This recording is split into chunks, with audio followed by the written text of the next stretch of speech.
love Alton Brown, so please join me as I cook through all 4 volumes of the Good Eats cookbooks. This week on the AB project. 3, 2, 1, and spin.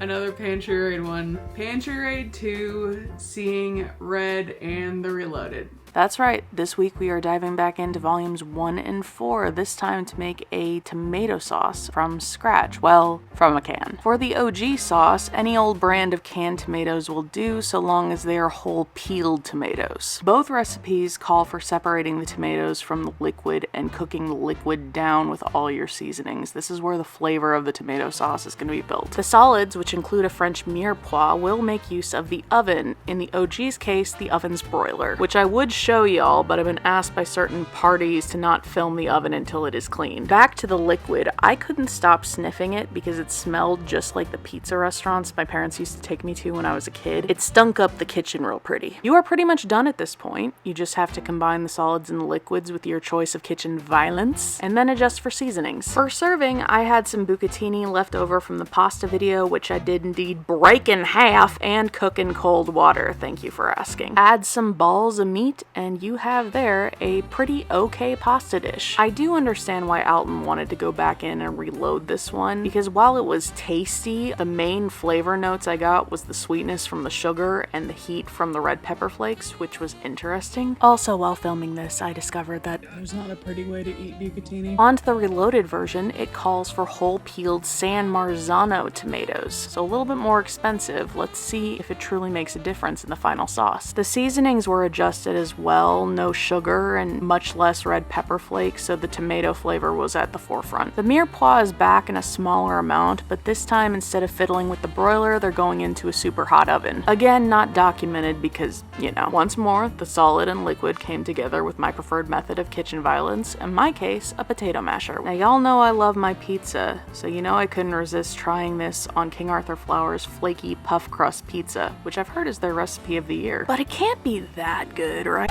Oh my...